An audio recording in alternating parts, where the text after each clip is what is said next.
So let's keep going into this. Now this is not how I live my life. Like, I'm not sitting around focused on Jordan Peterson. Oh, what is he doing?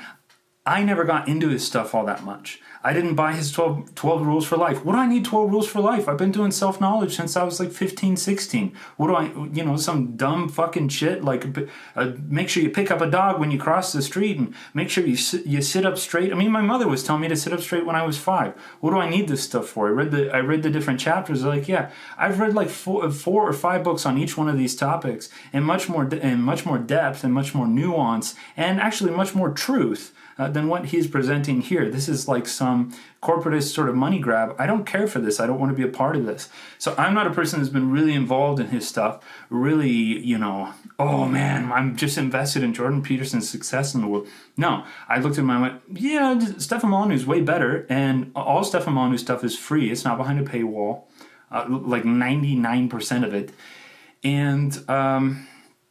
And the guy has actually interviewed the actual heavy hitters, not going into intellectual abstractions with Camille Paglia or, going like, let's whack our dicks together with Dave Rubin, someone that has actually interviewed people with substance. So I just went, oh, well, that's interesting. Now I'm into Stefan Molyneux. So I just say that because I'm not sitting here stewing about Jordan Peterson. I want you to know this. I'm inspired by Owen Benjamin, and I came up with this list in about 5 minutes that I just don't agree with Jordan Peterson on. And I'm saying this because it's important that you start to have the ego strength, if you don't already, you have the ego strength to stay centered and stay on your own 2 feet when something comes along that is really seductive to the masses, is really appealing even to people that, Jordan, like Stefan Molyneux had Jordan Peterson on a show, and Jordan Peterson was kind of a cock to Stefan Molyneux.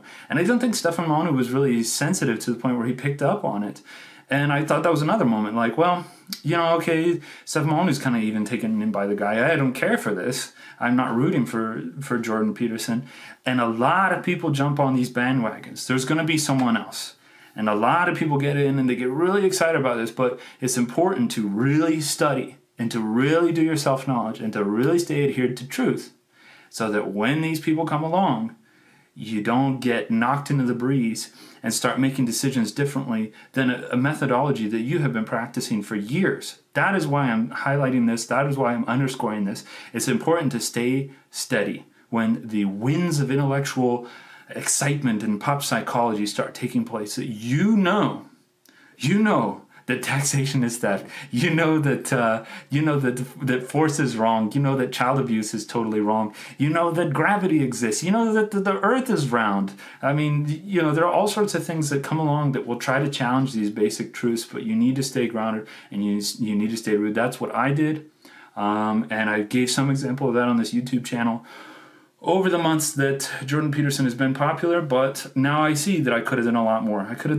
And it would have given me more credibility. And, Vox is not so far removed from me in terms of platform size that I couldn't have reached more people with this. So if I was apathetic about Jordan Peterson's pernicious effect on the world, and I think I probably was, at least a little bit, I apologize.